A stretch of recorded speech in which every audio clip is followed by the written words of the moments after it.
Another important aspect of what we're doing here, the paper writing process, is incorporating quotations correctly. And I know that my colleagues across the college are very interested in us working on this.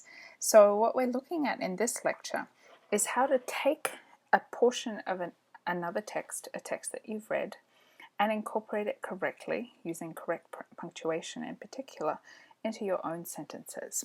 So we're going to be using a lot of the concepts that we've been working on for the last couple of weeks and applying it specifically to incorporating the words of other authors into our own writing. So let's go.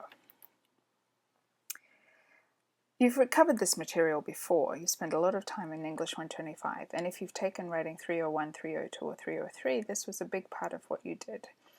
So what we're doing in English 270 fits into this bigger spectrum, and it's one of the most important things that we teach, basically because in an academic context you're using the ideas of other people, and it's important to attribute it correctly and to show correctly the boundaries between your ideas and your words and the words and ideas of other authors. So if you're like, oh no, not this again, that's why. And it might be the case, I don't know, that no one's ever said here's the way to punctuate it. So that's what we're going to do. So there are 3 ways to incorporate quotations. The first way is with a signal phrase, and you may have heard this term from other courses. A signal phrase includes a verb of saying or showing. So writes, mentions, discusses, states, proposes, suggests. They're pretty common ones. Demonstrates is also good.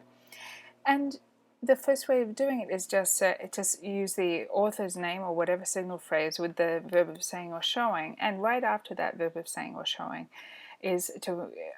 comes a comma. That comma is so important. It's this tiny little thing, but it's very important in this context. The second way to do it is with the signal phrase, with the verb of saying or showing, or instead of the comma, with a that. So it's important to know that if you use a comma, you don't use a that. If you use a that, you don't use a comma. I'll show you some examples in a minute. And the third way is if you're choosing something that's a quotation that's smaller than an independent clause, you need to create an independent clause to include it in. So with the first 2 sorts, we're talking about quotations that function as sentences and that include independent clauses from the original source text. With the third type, perhaps you're choosing a couple of words that you think describe a concept really well, but it's not a sentence, it's not an independent clause in its own right, so you have to build the independent clause around it. So the goal of doing all this is to have each quotation occur in a complete independent clause. So let's have a look at what that would look like. So here we are. I put 2 formats, APA and MLA. Just for fun, we're focusing on APA format here because in my discipline we use APA a lot more than MLA, and I think it's good because it gives a lot more information. If you're looking for the ways to format these correctly, the OWL, OWL at Purdue, Purdue, is really good resource. I'm sure you've seen that in other classes. So let's look at the first one. Mike Rose writes, in manipulating material, the worker becomes attuned to aspects of the environment. There's a few things to notice here. First of all, we've got the subject and the verb of saying or showing. So that's our first part of the big clause. You'll see more about what I mean by the big clause in lecture number 4. And then after the verb of saying or showing, in this case the verb writes, there's a comma. So we put comma, then inverted commas. We put the quoted material. Then we finish the quoted material just with quotation marks. And we put in parentheses the citation information. So because it's APA, we put the year and then a comma. And then in this case the paragraph, because the text that I'm looking at is an online text, so it doesn't have page numbers. Then after that parenthetical citation is the period. So the period comes after everything with the short little quotation like this. It's a little bit different with block quotes. You've probably heard of these. They're generally 3 or more lines. Quotations are 3 or more lines, and then you indent them 1/2 inch from the left margin you don't use quotation marks, and the period comes after the quotation, the citation sort of floats on its own.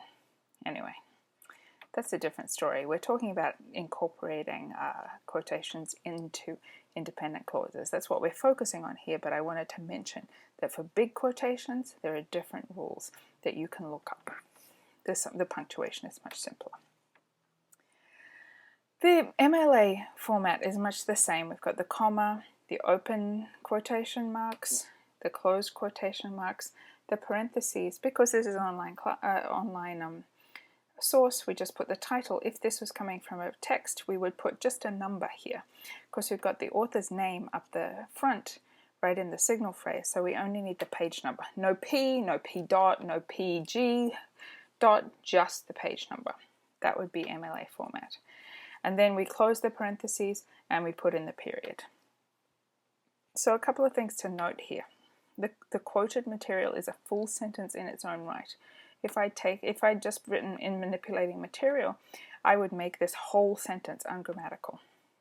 So material quoted like this with the signal phrase must contain at least one independent clause. So what we see here is a prepositional phrase and an independent clause that make up the whole sentence. That is the stuff that's being quoted. And just when you're doing this in your own papers, note the placement of the comma, quotation marks, parentheses, and period. These are all very important. I will be paying attention to them. So that's the first way to do it. The second way to do it, very similar, but instead we include that. So what we see is that Mike Rhodes writes that, and everything's exactly the same, except there is no comma after the that. Very important. That, comma, are what we call mutually exclusive. They don't occur in the same place in this particular environment. So that last one was pretty straightforward. I'm all huffy and puffy, aren't I? I've run out of breath. This is the third way of doing it. It's a little more complex because you have to build your own independent clause. So let's take a look at the quotation first.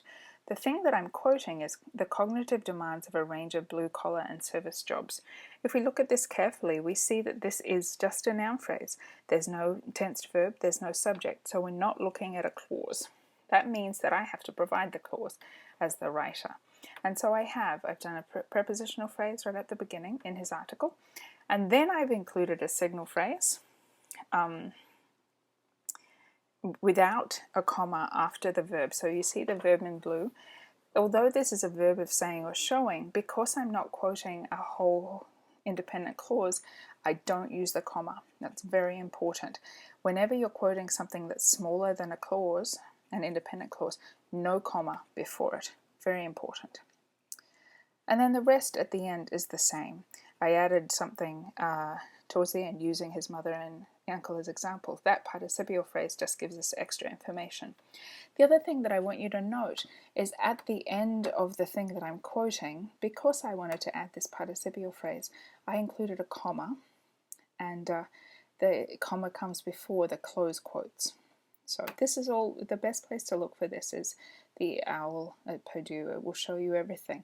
But what I want to bring to your attention is where you put the commas. Maybe like you may think, oh, who cares? But people pay very close attention to it. And what we're looking at here is a set of conventions. I can't tell you why it's like this. I can tell you that in Australian English it's a little bit different. So when I came here I had to learn a different system. But these are the conventions that people follow, and when you're writing academic text, you have to follow them too. So take a look at this. If you have questions, email me once again. So I wrote a little bit in the textbook on page 86 to 87, just about the stuff that we've gone through. You can read that at your leisure. You're also going to get a little bit of practice in quiz 9 using the same text. It's called Blue Collar Brilliance. There's a, I think I gave the link in the quiz itself if you want to take a look at it. It's a pretty neat article. Another of my classes used it, but we're using something different. We're using the Lahiri. So quiz 9 only has 5 questions. It's short, but it's to practice in the quiz. So when you do your own paper, when you're quoting from the Jhumpa Lahiri, you have had a bit of practice. All right, so one more lecture this week and then we're done. Okay.